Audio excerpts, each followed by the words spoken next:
From the investigation, we looked like that it was going to be a Chrysler 200. From evidence that was gained at the scene, there were pieces of a red reflector that were on the ground, and the vehicle subsequently left the scene. We didn't realize this right away because the subject did stay. He walked back to maybe to the area of the crash, and at some point he decided to leave. And the dash cam video that we have is from a Boca police unit that was there, and you'll see him leaving. And I'll show that video now.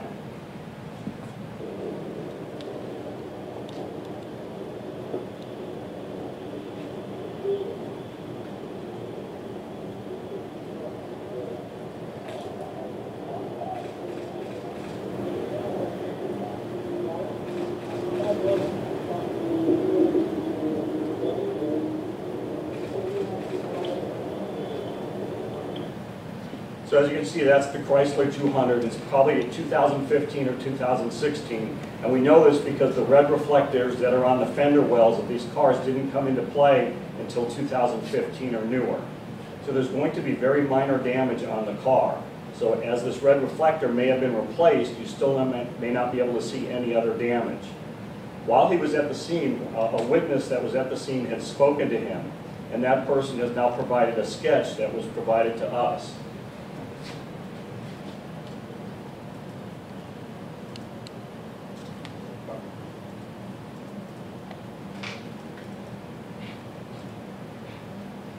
And that's the sketch of the person that we believe could be involved in this crash. A black male, maybe in his late 20s or early 30s.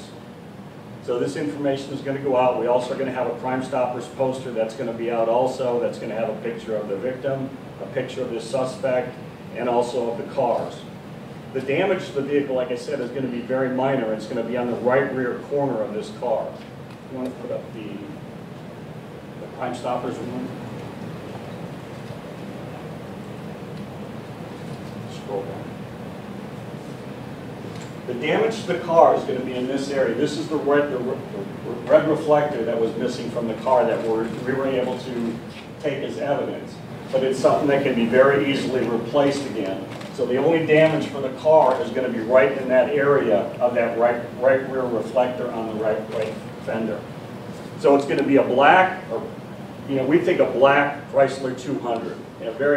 Also could be very dark blue, but it's definitely a dark color, 2015 or newer Chrysler 200. Any questions about anything so far? I have a question.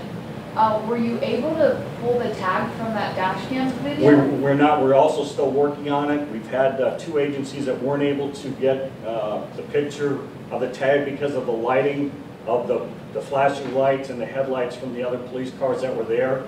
The angle view did not provide us any information to get the tag number, but we are still working on it. So can you describe, the Chrysler was actually at this scene, but was it so far back that it wasn't noticed at first, or how did that play out? Well, I think it was the City of Boca Police Department had got on the scene, and you could hear them talking in the background. And this subject was there at the scene at that time, and also speaking to the witness that was there. So at some point, he decided to leave. And I think the Boca Police Department didn't know his vehicle was involved. And I don't think we did originally also until we saw the parts on the ground. Once we got the parts on the ground, they have a part number on it, we were able to see that it belonged to a Chrysler 200. So that's when the information about that came out. So the story about this driver changing lanes comes from witnesses who were on the road with them? Yes, witnesses, and then once we were able to see the evidence of the red reflector, we would know that that would be the area that hit the motorcycle. Any other questions for me? This time I'd like to bring up Sonny Chakra, the sister of the victim, Kevin, and her sister, Jill. Hello. Thank you, everyone, for being here today. Our family is absolutely devastated. We ask that anyone recognizes this person, someone who slightly looks like them, calls. You can remain anonymous, but we need the public's help. We are begging you.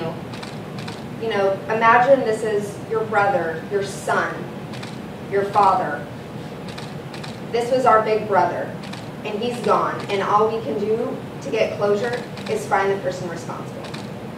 So please, keep an eye out.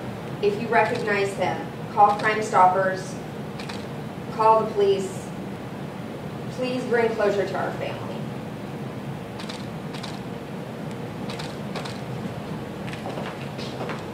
When we talk about hit and runs, and they're so frustrating for law enforcement, especially the law enforcement investigators that are working these cases, that, you know, sometimes, some cases we have vehicles, we have some information, but the thing is we need the public's help a lot of times to help put people behind the wheel and get us that extra clue, you know. So no matter what no matter how small you think the clue is or your tip can be, just contact us or contact law enforcement, the Florida Highway Patrol, Crime Stoppers. It could be the smallest thing that you saw a black car. You know, you're maybe an auto body place that repaired the car, or an auto parts store that somebody came in and purchased that red reflector. Please contact the Florida Highway Patrol. You may help us solve this case. What do you think he stayed behind? But what do you think he stayed behind?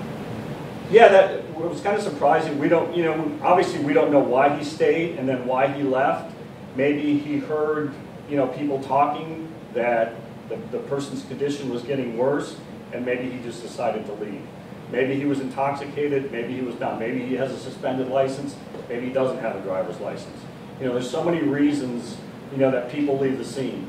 And unfortunately, hit and runs continue to increase. Statewide, over the last 5 years, it's gone from 72,000 hit and runs to 99,000 hit and runs in 2015.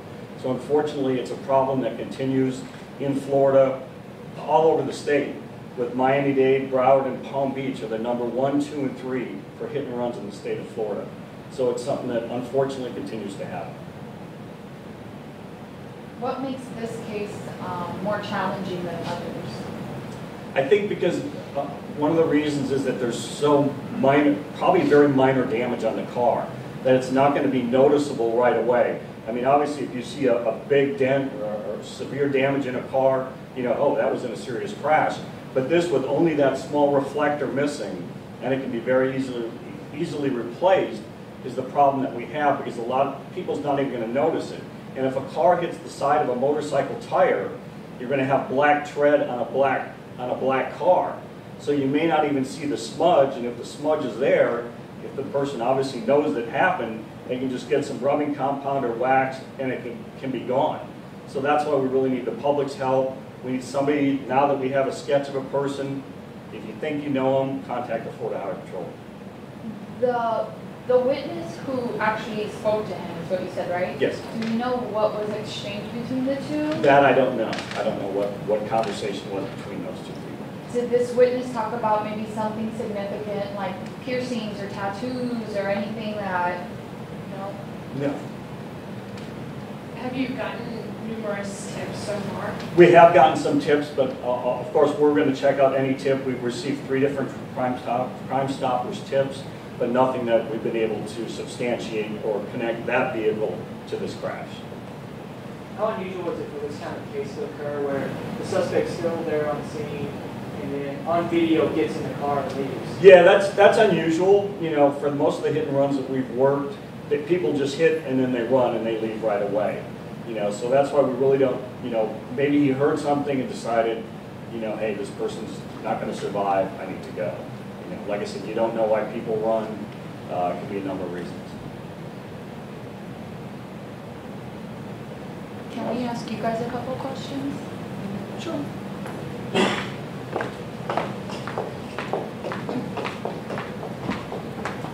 Can you guys say both your names and spell it for us?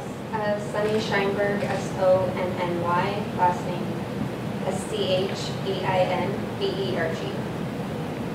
Jillian Halkias, J-I-L-L-I-A-N, Halkias, H-A-L-K-I-D-I-S. Tell us a little bit about your brother, what he was like, what you remember most. He was a kid at heart.